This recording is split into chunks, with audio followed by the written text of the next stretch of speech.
Assalamualaikum warahmatullahi wabarakatuh. Perkenalkan, nama saya Warsiti Aji dari kelas F21E. Untuk NIM-nya sendiri adalah 21416255201149. Pada kesempatan kali ini saya ingin menyampaikan materi tentang penamaan atau naming dalam mata kuliah sistem terdistribusi. Baik, langsung saja. Yang pertama itu yaitu definisi dari naming. Naming atau penamaan dalam sistem terdistribusi merujuk pada mekanisme untuk mengidentifikasi entitas, baik fisik maupun logis, di dalam sebuah sistem tersebar. Nama yang digunakan harus dapat mewakili entitas tersebut dan dapat digunakan oleh pengguna baik manusia maupun mesin untuk mengaksesnya. Beberapa poin penting dari penamaan ini ada yang pertama itu entitas. Entitas yaitu sesuatu yang bisa dirujuk atau digunakan dalam sistem seperti komputer, printer, berkas atau file, kemudian proses, pengguna, dan lainnya. Kemudian yaitu nama, serangkaian karakter yang diberikan pada entitas untuk membedakan satu entitas dengan entitas lainnya. Nama ini bisa menunjukkan identitas atau bahkan lokasi dari entitas tersebut. Kemudian alamat. Alamat merupakan titik akses atau akses point di mana sebuah entitas dapat dihubungi. Sebuah entitas bisa memiliki beberapa alamat. Kemudian yang terakhir yaitu identifier. Nama khusus yang memiliki beberapa sifat. Yang pertama mewakili satu entitas saja. Yang kedua yaitu satu entitas hanya bisa diwakili oleh satu identifier. Kemudian yang ketiga identifier tidak berubah meskipun kondisi entitas berubah. Kemudian dari contoh penamaan atau naming yaitu adalah sebagai contohnya nama seperti domain www.google.com, www.yahoo.com merupakan bentuk nama yang digunakan dalam sistem penamaan internet di mana nama tersebut akan di-resolve menjadi IP untuk mengakses server Google. Dalam konteks ini penamaan memungkinkan kita untuk merujuk pada entitas dengan cara yang tidak bergantung pada lokasi fisiknya, memudahkan akses di seluruh sistem terdistribusi.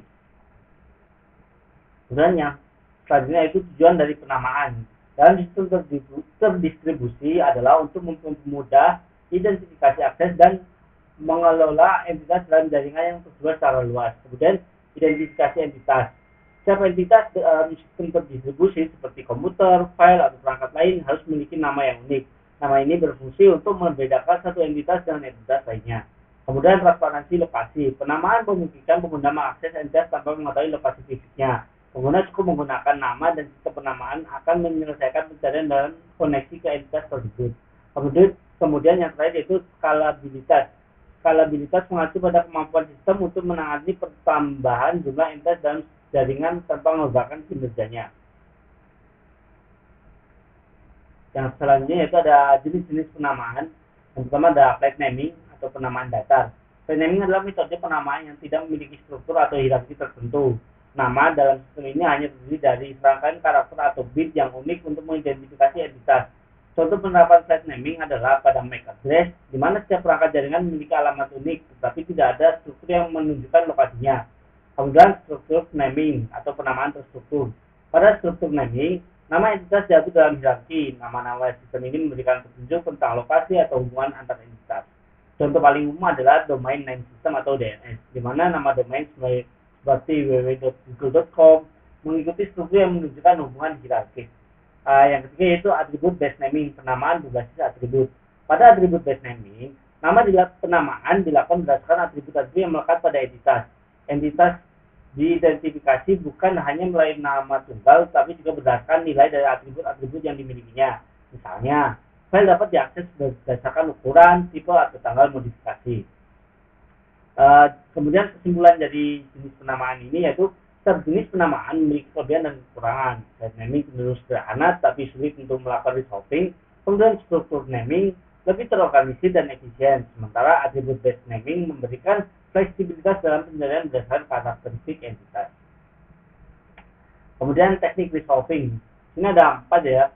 Apa sih teknik resolving itu? Teknik resolving adalah proses pencarian atau penerjemahan nama entitas menjadi alamat yang dapat digunakan oleh sistem untuk mengakses entitas tersebut. Dalam sistem distribusi, proses resolving sangat penting karena memungkinkan pengguna atau aplikasi untuk menemukan dan menghubungi entitas berada di lokasi yang berbeda. Di sini ada 4 jenis, yaitu yang pertama broadcasting and multicasting. Mengirimkan pesan pencarian ke semua entitas, broadcasting, atau kelompok tertentu multicasting di jaringan. Contohnya, ARP digunakan untuk menemukan MAC berdasarkan IP address.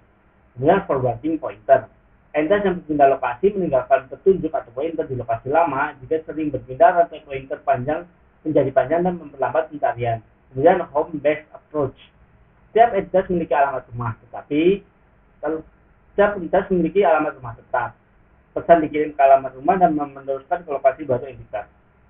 Yang kedua, hierarchical search tree. Pencarian dilakukan mulai hierarki, dimulai dari root hingga subdirectory, seperti dalam DNS. Metode ini efisien untuk sistem penamaan terstruktur. Kemudian ini adalah implementasi nyata dari penamaan atau naming. Untuk itu ada DNS atau Domain Name System. DNS adalah sistem penamaan terstruktur di internet yang menerjemahkan nama domain seperti www.google.com menjadi alamat IP address yang digunakan oleh komputer untuk berkomunikasi.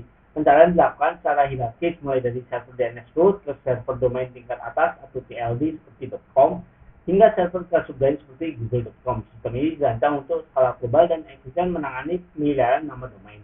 Kemudian LDAP atau Lightweight Directory Access Protocol.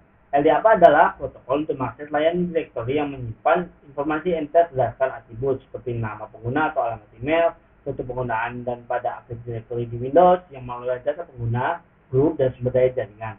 LDAP memfasilitasi pencarian dan pengolahan data secara efisien dalam jaringan lokal dan terdistribusi. Kesimpulannya yaitu DNS menunjukkan bagaimana penamaan terstruktur dapat digunakan secara efisien di seluruh internet untuk pencarian dan resolusi nama domain.